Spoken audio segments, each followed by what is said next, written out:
gaji 2,2 tambah tukin 2 juta, tunjangan beras tadi 100.000, ditambah lagi uang makan 700.000 per bulan, tambah lembur sekitar 600.000. Berarti totalnya. Assalamualaikum warahmatullahi wabarakatuh. Halo teman-teman sekalian, kembali lagi bersama saya Hanif. Untuk kesempatan kali ini saya ingin membahas mengenai pertanyaan-pertanyaan yang ada di beberapa grup WhatsApp mengenai CPNS ya. Salah satu pertanyaannya yaitu ini, saya bacakan ya. Saya sudah cek beberapa referensi mas. Saya ingin memastikan ke sumber yang lebih jelas. Saya kebetulan dari jurusan agribisnis, mau ambil di Kementerian Pertanian. Di web SSCASN saya cek gaji di rentang 3 sampai 8 juta per bulan. Berarti ini sudah termasuk tukin ya mas.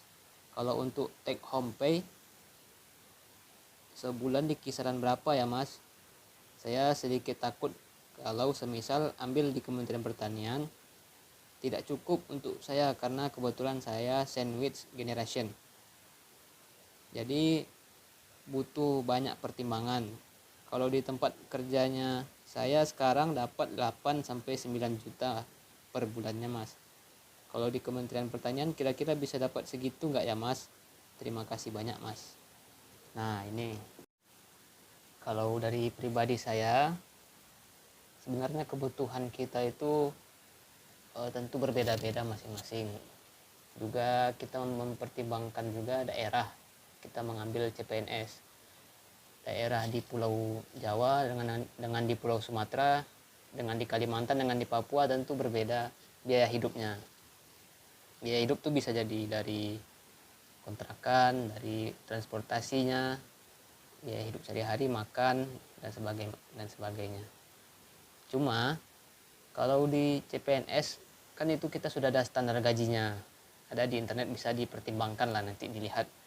Untuk SLTA itu golongan 2A bisa dilihat berapa gajinya, golongan 3A untuk S1 berapa, untuk S2 golongan 3B berapa gajinya. Juga gaji itu pun tergantung masa kerjanya, jadi makin lama masa kerjanya makin besar gajinya, seperti itu. Juga kalau di CPNS di kementerian, khususnya Kementerian Pertanian ya, itu kita ada tunjangan kinerja. Juga sudah ada peraturannya ya tentang tunjangan kinerja berdasarkan jabatan kita sebagai fungsional apa. Nah, di situ ada, bisa kita lihat ada peraturannya. Untuk CPNS masih 50% untuk tunjangan kinerjanya. Itu pengalaman saya. Nanti setelah kita PNS dan fungsional, sudah diangkat fungsional, barulah tunjangan kita 100%. Kalau saya tidak salah itu sekitar 1 tahun lah, masih 50% tunjangan kinerjanya. Setelah fungsional, dari PNS ke fungsional itu masih ada beberapa bulan, itu naik 80%. Setelah fungsional baru 100% tunjangan kinerjanya. Kemudian kalau masih CPNS juga gaji masih dibayarkan 80% dari gaji fullnya. Nah, jadi kalau memang mau CPNS, lebih baik itu prepare dulu, dipersiapkan dana untuk hidup paling tidak 6 bulan ke depan lah. Seperti itu. Juga sebenarnya untuk CPNS, daftar CPNS, kalau menurut saya bukan untuk mencari uang, bukan untuk mengejar uangnya. Karena memang kalau untuk PNS ini uangnya sudah ditakar. Nah, memang sudah cukup lah untuk kehidupan. Tidak berlebih gitu, cuma cukup. Jadi kalau CPNS ini atau PNS ini menurut saya itu mencari jaminan hari tua, mencari pensiun, jaminan juga bebas dari PHK. Sulit untuk PNS ini bebas dari di PHK, sulit. Kecuali PNS ini dia terlibat narkoba atau kriminal pembunuhan, barulah itu di dipecat dari PNS. Kalau masih masih pelanggaran ringan, itu sulit untuk di PHK. Kemudian di PNS ini juga jenjang karirnya jelas. Kita sekali beberapa tahun nanti naik jabatan, naik pangkat. Kalau untuk naik pangkat sekali 4 tahun naik pangkat. Kalau kita buat laporan dan rajin dan sesuai dengan peraturan gitu. Untuk naik jabatan juga sudah ada peraturannya, sudah jelas. Kalau untuk sarjana atau S1 itu langsung jabatannya keahlian. Ahli pertama naik ke ahli muda, lalu ke ahli madya, sampai nanti mentok dia ahli utama.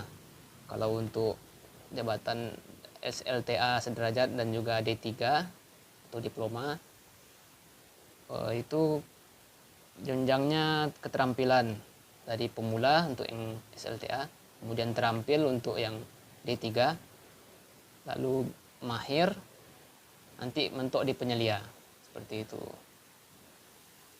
Nah, masalah hitung-hitungannya coba kita hitung dulu untuk gaji golongan CPNS 3A, golongan 3A atau S1. Untuk gaji sesuai peraturan itu di kisaran angka 2,7 juta per bulannya ya, 2,7 juta. Karena masih CPNS jadi terima gajinya 80%. 80% dari 2,7 juta sekitar 2,2 juta. Lalu ada tunjangan beras kira-kira 100.000 lah. 100.000. Oke. Kemudian juga CPNS itu mendapatkan tunjangan kinerja. Tunjangan kinerja atau tukin. Untuk golongan 3A atau S1 itu biasanya grade 7.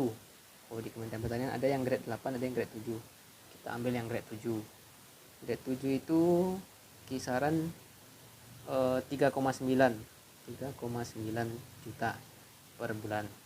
Karena masih CPNS, lagi-lagi dikali 50%, dibayarkan cuma 50%. Jadi sekitar 2 jutaan lah. Kita bulatkan 2 juta. Kemudian juga CPNS juga mendapatkan uang makan. Uang makan untuk golongan 3A yaitu 37.000 per hari. Dikali 1 bulan rata-rata kita hari kerjanya itu 20 hari. Kali 20 hari dapat 740.000. Kalau dipotong PPh yaitu 5%. Kira-kira 700.000. Lalu terkadang di instansi mungkin berbeda ya. Tadi itu dapat lembur waktu CPNS. Contohnya hari Sabtu atau hari Minggu kita tetap kerja. Nah, itu dibayarkan lembur. Untuk lemburnya itu ya kisaran 600.000 per bulan. Bisa jadi lebih, bisa jadi kurang. Ya, tergantung tempat kita bekerja. Kemudian CPNS juga bisa mendapatkan perjalanan dinas. Perjalanan dinas ini tergantung lagi lah, tergantung instansi masing-masing. Ya, kalau kita total ya, gaji 2,7 ditambah tukin tadi 2 jutaan. Gaji 2,2 tambah tukin 2 jutaan. Tunjangan beras tadi 100.000. Ditambah lagi uang makan 700.000 per bulan. Tambah lembur sekitar 600.000. Berarti totalnya 5,6 juta kita take home pay nya. 5,6 juta di luar perjalanan dinas kalau diajak perjalanan dinas. Kalau tidak ya sabar. Segitulah kira-kira kisarannya. Nanti kalau sudah full 100% PNS, gajinya jadi bulat. Kemudian ada tukinnya juga bulat. Kalau sudah fungsional ya, bulat. 2,7 ditambah 3,9 tambah 100.000 tambah uang makannya 700 tambah lemburnya 600 juga. Nah, sekitar 7 jutaan lah. 7 jutaan ditambah perjalanan dinas. Belum perjalanan dinas itu maksudnya. Ya, mungkin hanya sekian yang bisa saya sharing. Assalamualaikum warahmatullahi wabarakatuh. Semoga bermanfaat.